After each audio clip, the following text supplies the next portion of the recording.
আমার মা দেখতে খুবই সুন্দর। মা নিজের শরীরের যথেষ্ট যত্ন নেন।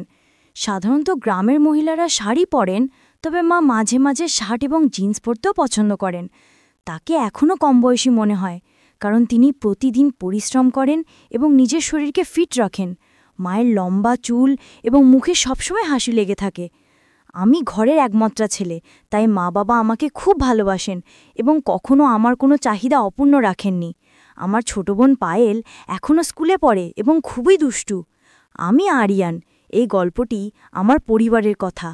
এখানে আমি আমার মা বাবা এবং ছোট বোন তানিয়ার সাথে একসঙ্গে থাকি। বাবার নাম বিবেক, তিনি একটি প্রাইভেট কোম্পানিতে চাকরি করেন। মায়ের নাম আরশি, তিনি ঘরের সব কাজকর্ম সামলান। আমরা একটি ছোট্ট গ্রামে থাকি, তবে মা বাবা দুজনেই শিক্ষিত, তাই আমাদের বাড়ির পরিবেশ একটু আলাদা। মা যদিও গ্রামের অন্যান্য মহিলাদের মতো সাধারণ জীবনযাপন করেন, তবুও তিনি আধুনিক মানসিকতার। বন্ধুরা, আজকের গল্পটি খুবই স্পেশাল, তাই কেউ মিস করো না। আর দয়া করে গল্পটি ভালো লাগলে ভিডিওটি লাইক, শেয়ার এবং চ্যানেলটি সাবস্ক্রাইব করতে ভুলবে না। গল্পটি শুরু হয় যখন আমার পরীক্ষাগুলো শেষ হয়ে গিয়েছিল এবং গরমের ছুটি চলছিল। আমার বোন নানির বাড়িতে গিয়েছিল, কিন্তু আমি বাড়িতেই থাকতে চেয়েছিলাম, কারণ কোথাও যাওয়ার ইচ্ছা ছিল না। বাবা প্রতিদিনের মতো অফিসে যেতেন আর মা ঘরের সব কাজ সামলাতেন। একদিনের কথা, আমি আমার ঘরে বসে লাফ গিয়ে গেম খেলছিলাম। সেদিন বাড়ির কাজের লোকও ছুটিতে ছিল, তাই মা নিজেই সবকিছু সামলাচ্ছিলেন। সেদিন মা একটি হালকা ঘাগরা পরেছিলেন, যা তাকে খুব সুন্দর লাগছিল। ঘরে তখন কেউ ছিল না, তাই তিনি ওড়না নেননি। মা প্রথমে রান্নাঘরের কাজ করছিলেন, এরপর আমার ঘরে এলেন হাতে একটি ঝাড়ু নিয়ে। আমি তখন বিছানায় বসে গেম খেলায় মগ্ন ছিলাম। মা যখন ঘরে ঢুকলেন, আমার মনোযোগ হঠাৎ তাঁর দিকে চলে গেল। আমি দেখলাম মা কত মনোযোগ দিয়ে ঘর পরিষ্কার করছেন। তার কপালে ঘামের বিন্দুগুলো চকচক করছিল, কিন্তু তিনি কোনো অভিযোগ করলেন না। যখন তিনি বিছানার নিচে ঝাড়ু দিচ্ছিলেন, তখন তার চুলগুলো মুখের সামনে এসে পড়েছিল। আমি নীরবে তাকিয়ে রইলাম। মা একবারও আমার দিকে তাকালেন না, শুধু নিজের কাজে মনোযোগ দিয়েছিলেন। আমার মধ্যে এক অদ্ভুত অনুভূতি কাজ করছিল, তবে আমি তাতে তেমন গুরুত্ব দিইনি। মা যখন সামনের দিকে ঝুঁকলেন, তখন আমি লক্ষ্য করলাম তার মধ্যে এক ধরনের আত্মবিশ্বাস এবং উজ্জ্বলতা প্রকাশ পাচ্ছে।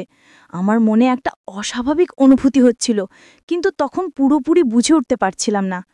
গরমের ছুটিতে পরীক্ষা শেষ হয়ে গিয়েছে, আর আমার বোন তখন নানির বাড়িতে। আমি বাড়িতেই ছিলাম, আর বাবা তার কাজের জন্য বাইরে। মা ঘরের কাজকর্ম সামলাচ্ছিলেন। কিছুক্ষণ নীরব থাকার পর মা হঠাৎ আমার দিকে তাকিয়ে বললেন, শোনো তো, একটু উঠে বিছানার চাদরটা ঠিক করে দাও। ঠিকঠাক করে নাও, তারপর তোমার গেম খেলো। আমি তাড়াতাড়ি অন্যদিকে তাকানোর ভান করলাম এবং উঠে বাথরুমে চলে গেলাম। বাথরুমে পৌঁছানোর পর আমার মনে নানা ধরনের প্রশ্ন আসতে লাগলো। ভাবতে লাগলাম, হয়তো মা আমাকে তাকিয়ে থাকতে দেখে ফেলেছেন। আমি একটু ভয় পেয়ে গেলাম। কিছুক্ষণ বাথরুমে ভাবার পর আবার ঘরে ফিরে এলাম, কিন্তু তখন আর মোবাইল গেমে মন বসাতে পারছিলাম না। মনের মধ্যে অদ্ভুত সব চিন্তা ঘুরপাক খাচ্ছিল। মা তখন বিছানার চাদর ঠিক করে রান্নাঘরে চলে গেলেন। একদিন হঠাৎ আমার মোবাইলে একটি নোটিফিকেশন এলো এবং আমি সেটি খুলে দেখলাম। সেখানে বিভিন্ন ধরনের গল্পের তালিকা ছিল, যার মধ্যে একটি গল্প মা ছেলে সম্পর্কের ভিত্তিতে লেখা। কৌতূহলবশত আমি সেই গল্পটি পড়তে শুরু করলাম। সেখানে একটি ছেলে তার মায়ের সাথে কিছু সুন্দর সময় কাটানোর অভিজ্ঞতা শেয়ার করছিল। গল্পটি পড়ার পর আমার মনেও কিছু চিন্তা আসতে লাগলো। আমি ভাবলাম আমিও মায়ের জন্য কিছু বিশেষ করতে পারি। কিছুক্ষণ পরে আমি বাথরুম থেকে বেরিয়ে এলাম। বাইরে এসে দেখি মা রান্নাঘরে রান্নায় ব্যস্ত। আমি ধীরে ধীরে ফ্রিজ থেকে পানির বোতল বের করতে করতে মাকে দেখছিলাম। তিনি রান্নায় পুরো মনোযোগ দিয়েছিলেন এবং পেছন ফিরে দাঁড়িয়েছিলেন। তার মুখে সেদিন কিছুটা ক্লান্তির ছাপ ছিল, তবে সেই ক্লান্তির ভেতরেও এক ধরনের প্রশান্তি ফুটে উঠছিল। দেখে মনে হচ্ছিল তিনি আন্তরিকতার সাথে কাজটা করছেন। হঠাৎ মা পেছন ফিরে আমার দিকে তাকিয়ে বললেন, কিরে আরিয়ান, কি হলো? কি দেখছিস? আমি কিছুটা হতবাক হয়ে গেলাম, কিন্তু পরিস্থিতি সামলে নিয়ে বললাম, কিছু না মা, আমি শুধু দেখছিলাম তুমি কত পরিশ্রম করো, সকাল থেকে রাত পর্যন্ত কষ্ট করছো। এটা শুনে মা খুব খুশি হলেন, তার চোখে আনন্দের ঝিলিক ফুটে উঠল। তিনি বললেন, হ্যাঁ বাবা, এসব তো করতে হয়, তবে তোর মতো ছেলে থাকলে সব কাজ সহজ মনে হয়। তারপর মা মুচকি হেসে বললেন, কিছু বছরের মধ্যেই তো তোর বউ আসবে আমার কাজে সাহায্য করতে। মা এটা বলতে হাসতে শুরু করলেন। আর তার হাসি আমার মনটাকে ভরে দিল। এরপর আমি আবার নিজের কাজে মন দিলাম। আমি বেডরুমে চলে গেলাম আর মাথায় নানা রকম চিন্তা ঘুরপাক খাচ্ছিল। ভাবছিলাম মা কি বুঝতে পেরেছিলেন যে আমি তাকে দেখছিলাম। এই ভাবনাতে কয়েকটা দিন কেটে গেল।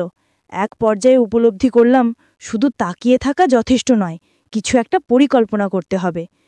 এই ভাবনাগুলোর মধ্যে দিয়ে সন্ধ্যা গড়িয়ে গেল, আর ঠিক তখনই বাবা অফিস থেকে ফিরে জানালেন যে তাকে 10 দিনের জন্য কাজের কারণে বিদেশ যেতে হবে। এটা শুনে আমার মনে ভীষণ আনন্দ হলো, যদিও বাইরের দিকে শুধু মাথা নাড়িয়ে সম্মতি জানালাম। 3 দিনের মধ্যেই বাবার যাত্রা ছিল, আর আমি ঠিক করেছিলাম যে এই 10 দিনের মধ্যেই যা করার করতে হবে, কারণ পরে হয়তো এমন সুযোগ আর আসবে না। পরের দিন মঙ্গলবার ছিল। বাবা বিদেশ যাত্রার প্রস্তুতি নিচ্ছিলেন, তাই কিছু কেনাকাটার জন্য মা ও বাবা শপিংয়ে যাওয়ার পরিকল্পনা করলেন। বেরোনোর সময় আমাকে জিজ্ঞেস করলেন, তুই আসবি? আমি না বলে দিলাম আর বললাম, তোমরা যাও, আমি মোবাইলে গেম খেলব। বাসা থেকে তারা বেরিয়ে যাওয়ার পর আমি দরজা বন্ধ করে সরাসরি তাদের বেডরুমে গেলাম। আলমারি খুলে কিছু খুঁজতে লাগলাম, যদি কোনো ভালো আইডিয়া পাওয়া যায়। খুঁজতে খুঁজতে হঠাৎ মায়ের লিপস্টিক আর ব্রাশে চোখ পড়ল। আর একটু খুঁজতেই মায়ের কিছু পোশাক দেখতে পেলাম। তার মধ্যে একটা লাল রঙের ওয়ান পিস ড্রেস ছিল।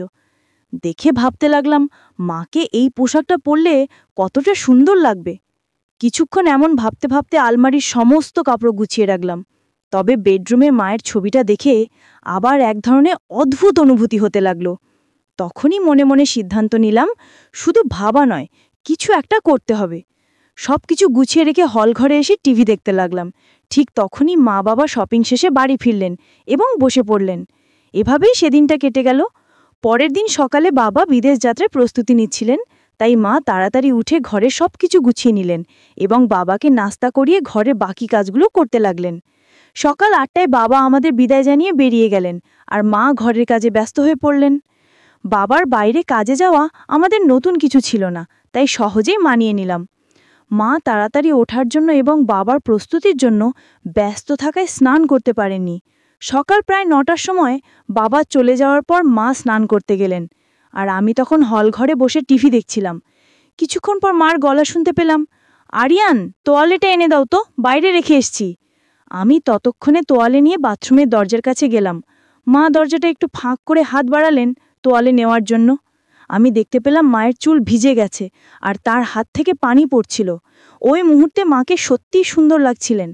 যখন তিনি তোয়ালে নিলেন তখন তিনি পাশের দিকে দাঁড়িয়েছিলেন, ফলে সূর্যের আলোয় তার শরীরের কিছু অংশে পড়া পানির ফোঁটা ঝলমল করছিল।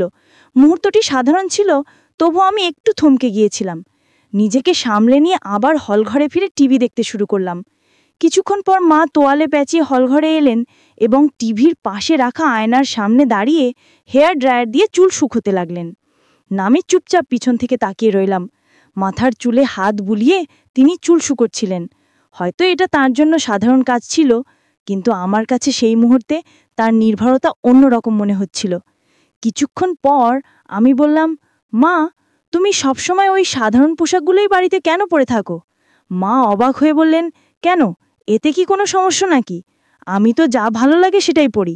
আমি মৃদু হেসে বললাম, না মা, শুধু কাল যখন তুমি জিন্স আর টপ পরেছিলে তখন তোমাকে বেশ ভালো লাগছিল, তাই বললাম। মা হেসে বললেন, আরে বোকা, বাড়িতে তো সাধারণ পোশাকে আরাম পাওয়া যায়, বাইরে গেলে তখনই জিন্স আর টপ পরি। আমি বললাম, আসলে মা, যখন তুমি শাড়ি বা ওই রাজস্থানের পোশাকগুলো পরো তখন একটু বেশি বয়সী দেখায়। মা আবার হেসে বললেন, জানিস রে, এখন আর এসব ভাবার দরকার নেই। যার সঙ্গে প্রেম করেছিলাম তার সঙ্গেই তো বিয়ে করেছি, আর তোর মতো একটা আলসে ছেলে আর পায়েলের মতো সুন্দর মেয়ে আছে, আর কি চাই? মা এটুকু বলেই জোরে হেসে বেডরুমে চলে গেলেন কাপড় পরিবর্তন করতে। মায়ের হাসি দেখে নিজেও হেসে ফেললাম আর টিভি দেখতে লাগলাম। কিছুক্ষণ পর মা যখন নতুন পোশাক পরে বাইরে এলেন তখন আমার মন ভালো লাগলো এবং একটু রাগও হলো, কারণ মা আমার কথাটা ধরেই ফেলেছিলেন। তবে আমি মনে মনে একটু বিরক্ত ছিলাম, কারণ মা পুরোপুরি নিজেকে আরেকবার সাজিয়ে ফেলেছেন। মা হলঘরে এসে বললেন, এখন কেমন লাগছে আমাকে? আমি অবাক হয়ে বললাম, এখন তো তোমাকে ঠিক আমার বয়সী মেয়ের মতোই লাগছে। মা হাসতে হাসতে বললেন, আরে পাগল, তোর আর আমার মধ্যে 20 বছরের পার্থক্য, আমি কিভাবে তোর বয়সের হতে পারি? আমি তখন কি বলবো বুঝে উঠতে পারছিলাম না, তবে কিছু তো বলতে হবে। তাই বললাম, আমাদের বয়সের পার্থক্য তো আমরা জানি, কিন্তু বাইরের লোকেরা তো জানে না। যদি আমরা একসঙ্গে বাইরে যাই তাহলে সবাই ভাববে যে আমরা গার্লফ্রেন্ড বয়ফ্রেন্ড। এখানে আমি ইচ্ছে করে থেমে গেলাম মায়ের প্রতিক্রিয়া দেখার জন্য। মা উৎসুক হয়ে বললেন, আচ্ছা আরও বলো, তোর মুখে শুনতে চাই। আমি হেসে বললাম, না মা, তুমি রেগে যাবে তাই এর কিছু বলছি না। মা বললেন, আমি কি কখনো তোর উপর রেগে গেছি? আমি জানি আমার ছেলে কখনো ভুল কিছু করবে না, তাই আমি কেন রাগ করব? এবার তাড়াতাড়ি বলো, কি বলতে চাস? তখন আমি বললাম, যদি আমরা বাইরে কোথাও ঘুরতে যাই সবাই ভাববে আমরা গার্লফ্রেন্ড বয়ফ্রেন্ড, কিন্তু তোমার গলায় মঙ্গলসূত্র থাকলে কেউ হয়তো আমাদের স্বামী স্ত্রীও ভাবতে পারে। আমার এই কথা শুনে মা জোরে জোরে হেসে উঠলেন। তারপর হাসতে হাসতে বললেন, তুই তো পুরো দুষ্টু হয়ে গেছিস। মা বললেন, এত ছোট একটা ব্যাপারে কেন আমি রাগ করব? তারপর মা আবার হেসে উঠলেন। আমি বললাম, মা এত হাসছ কেন? কিন্তু মা আমাকে আরও বেশি চটানোর জন্য আবার হেসে উঠলেন। আমি মজা করে মাকে একটু ধমক দেওয়ার জন্য তার দিকে দৌড়ালাম, আর মা তখন হেসে চলে গেলেন। আমি আবার হল ঘরে বসে ভাবতে লাগলাম, ঠিক আছে, শুরু তো হলো, কিন্তু কাজ এখনো অনেক বাকি। মা খুবই সংস্কারী মানুষ, আর আমি কখনো তাকে এমন কোনো কিছুর অভাব অনুভব করতে দেখিনি। মা ও বাবার প্রেমের বিয়ে হওয়ার কারণে তারা খুব সুখী। এরপর কিছুক্ষণ পর আমি মায়ের কাছে গেলাম। মা তখন রান্নাঘরে কাজ করছিলেন। আমি গিয়ে বললাম, মা, তোমার কি প্রতিদিন এসব কাজ করতে করতে বোরিং লাগে না? মা হেসে বললেন, না রে বাবা, যখন কাজের বুয়া আসে তখন আমি একটু আরাম পাই। তখন বললাম, মা, এখন তো আমার ছুটির দিন চলছে, আর আমি ভীষণ বোরিং ফিল করছি। মা মুচকি হেসে বললেন, তাহলে কি করা যায় বল দেখি, কোথাও বেড়াতে যাব আমরা দুজনে? আমি বললাম, হ্যাঁ অবশ্যই যাব, তবে বাবা ফিরলে তখনই যাব। মা বললেন, তুমি এখন কি করবে? আমি বললাম, আমার একটা মজার খেলা জানা আছে, যদি তোমার আপত্তি না থাকে তবে খেলতে পারি। মা বললেন, ল্যাপটপে গেম খেলার তো কোনো আগ্রহ নেই আমার, অন্য কিছু বলো। আমি হেসে বললাম, না মা, লাগবে না। মা বললেন, ও আচ্ছা, ঠিক আছে, কোন খেলা? আমি বললাম, ট্রুথ অর ডেয়ার। মা হেসে বললেন, ঠিক আছে, তবে আগে আমার ঘরের কাজগুলো শেষ করতে দাও, তারপর খেলব। আমি বললাম, ঠিক আছে, তুমি কাজ শেষ করো, আমি রুমে গিয়ে অপেক্ষা করছি, কাজ হলে আমাকে ডেকে নিও। এ কথা বলে হাসি মুখে তাকে বিদায় জানালাম এবং রুমের দিকে পা বাড়ালাম। কিছুক্ষণ পর মা এসে আমার সামনে বসে বললেন, তাহলে কিভাবে খেলাটা শুরু করব? আমি হেসে বললাম, তোমার পছন্দ, ট্রুথ নাকি ডেয়ার? মা চিন্তা করে বললেন, ট্রুথ। তারপর আমি মায়ের দিকে তাকিয়ে মজার একটা প্রশ্ন করলাম, বিয়ের আগে কি আপনার বিশেষ কোনো বন্ধু ছিল? আমার প্রশ্ন শুনে মা একটু অবাক হয়ে বললেন, এ কেমন প্রশ্ন করলে আরিয়ান? আমি হাসতে হাসতে বললাম, এইটাই তো আমার প্রশ্ন মা, আপনি তো ট্রুথ বেছে নিয়েছেন, তাই উত্তর দিতে হবে। মা একটু হেসে বললেন, হ্যাঁ ছিল, আর সে তোমার বাবা ছাড়া আর কেউ না। এরপর আমি বললাম, ঠিক আছে মা, এবার আপনি আমাকে প্রশ্ন করুন, আমি ট্রুথ নেব। মা কিছুক্ষণ ভাবলেন, তারপর বললেন, তোমার কি কোনো বান্ধবী আছে? আমি একটু হাসি দিয়ে বললাম, হ্যাঁ আছে, সে তো আমার সামনে বসে আছে। আমার কথায় মা একটু বিরক্ত হয়ে বললেন, এই ধরনের কথা বলাটা ঠিক না, আমি তোমার মা। মায়ের প্রতিক্রিয়া দেখে আমার আত্মবিশ্বাস কিছুটা কমে গেল, কারণ মা সবসময় সিরিয়াস থাকেন। আমি মজা করে বললাম, তুমি কেন সবসময় এত সিরিয়াস হয়ে যাও? আমি তো শুধু মজা করছি। তিনি একটু হেসে মাথা নাড়লেন। এরপর আমি আবার জিজ্ঞাসা করলাম, তাহলে এবার বলো, ট্রুথ নাকি ডেয়ার? মা কিছুক্ষণ ভেবে বললেন, ট্রুথ। আমি বললাম, তোমার জীবনে এমন কোনো স্মৃতি আছে যা তোমার কাছে খুব মজার? মা একটু বিরক্ত হয়ে বললেন, এ ধরনের প্রশ্ন ভালো নয়, আমাদের খেলা এখানেই থামানো উচিত। আমি বললাম, আমরা তো খুব ভালো বন্ধু এবং বন্ধুরা একে অপরের সাথে সবকিছু শেয়ার করে, যদি তোমার বিশ্বাস থাকে তাহলে নিশ্চয়ই আমাকে কিছু বলবে। তিনি কিছুক্ষণ ভেবে বললেন, কিছু প্রশ্ন ব্যক্তিগত হয়, আর সেগুলো শেয়ার করা ঠিক নয়। আমি হেসে বললাম, কিন্তু আমরা তো শুধু মজা করছি, এতে তো কিছুই হবে না, আমাদের বিশ্বাস তো একে অপরের উপর আছে। মা বললেন, এসব বিজ্ঞান ক্লাসে শেখানো হয় না আরিয়ান।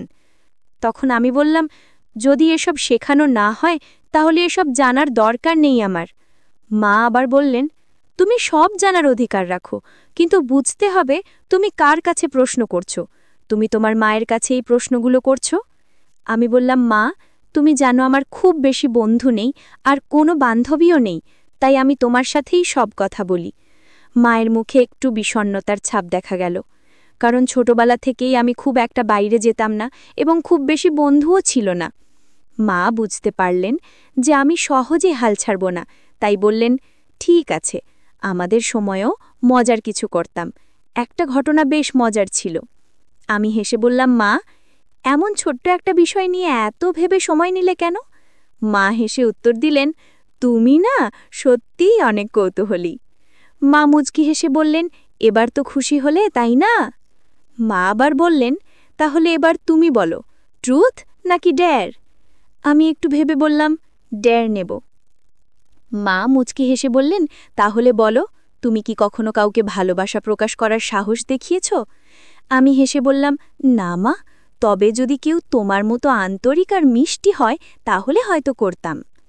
মা মজার ছলে বললেন, এই তো একটু আগেই বললে আমি তোমার প্রিয় বন্ধু, আর এখন বলছো অন্য কেউ হলে প্রকাশ করবে।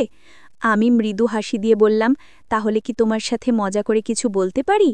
মা মুখে হাসি রেখে বললেন, ঠিক আছে, মজার কিছু বলো। আমি বললাম, ঠিক আছে, গালের উপর 9টি হাসির রেখা দিয়ে একটা মজার কথা শেয়ার করি। মায়ের প্রতিক্রিয়া দেখে বুঝলাম হয়তো একটু বেশি মজা করে ফেলেছি। মা সামান্য বিরক্ত হয়ে আমাকে কিছুটা শাসন করলেন। আমি তৎক্ষণাৎ পরিস্থিতি শান্ত করার চেষ্টা করলাম। মায়ের মেজাজ কিছুটা স্বাভাবিক হলে আমি বললাম, ঠিক আছে, আর এমন কিছু বলবো না যাতে তোমার খারাপ লাগে। মা আমাকে মুচকি হেসে বললেন, এবার আর কোনো রকম মজা করো না। আমি মায়ের সামনে গিয়ে শান্তভাবে দাঁড়ালাম, তারপর তার প্রতি শ্রদ্ধা ও ভালোবাসা প্রকাশ করলাম। এরপর আমরা দুজনেই হেসে উঠলাম। সেই সময় আমি উপলব্ধি করলাম, মজা করার সময়ও কিছু সীমা থাকা প্রয়োজন। মা আমাকে সুন্দরভাবে বুঝিয়ে দিলেন। আমাদের সম্পর্কটা আরও গভীর হলো, আর আমি বুঝতে পারলাম পারস্পরিক সম্মান ও শ্রদ্ধার গুরুত্ব। মায়ের চোখে আমি তখন স্পষ্টভাবে একটু বিরক্তি আর চিন্তার ছাপ দেখছিলাম। তিনি আমাকে স্নেহের সঙ্গে বললেন, আরিয়ান, কিছু মজা ঠিক আছে, কিন্তু মা ছেলের সম্পর্কেরও কিছু সীমা আছে, সেই সীমা অতিক্রম করা উচিত নয়। মায়ের কথা শুনে বুঝতে পারলাম আমার ব্যবহারে মায়ের মন কষ্ট পেয়েছে। আমি সঙ্গে সঙ্গে মায়ের কাছে ক্ষমা চাইলাম এবং প্রতিশ্রুতি দিলাম যে এমন কোনো মজা আর কখনো করব না যাতে আমাদের সম্পর্কে কোনো দূরত্ব তৈরি হয়। মা আমার ক্ষমা গ্রহণ করলেন, আমাকে জড়িয়ে ধরলেন এবং বললেন, বাবা, আমি সব সময় তোমার বন্ধু থাকব, কিন্তু মনে রাখতে হবে আমাদের সম্পর্কের কিছু সীমা আছে। আমি মায়ের দিকে তাকিয়ে বললাম, হ্যাঁ মা, আমি বুঝতে পেরেছি, আমি আপনাকে আর কখনো কষ্ট দেব না। এরপর আমরা দুজনেই হাসি মুখে সাধারণ আলাপ শুরু করলাম। মা আমাকে পরামর্শ দিলেন যে আমার বন্ধুদের সঙ্গে বেশি সময় কাটানো উচিত এবং জীবনের সম্পর্কগুলোর মর্যাদা ও সম্মান বজায় রাখা অত্যন্ত জরুরি। এই কথোপকথন আমাকে শেখালো যে মজারও কিছু সীমা আছে এবং সম্পর্কগুলোতে পারস্পরিক সম্মান ও বোঝাপড়া খুবই গুরুত্বপূর্ণ। শেষে আমরা একে অপরের সাথে হাসি মুখে ট্রুথ অ্যান্ড ডেয়ার খেলা শেষ করলাম এবং প্রতিজ্ঞা করলাম যে আমাদের মধ্যে বন্ধুত্ব ও ভালোবাসা সবসময় অটুট থাকবে।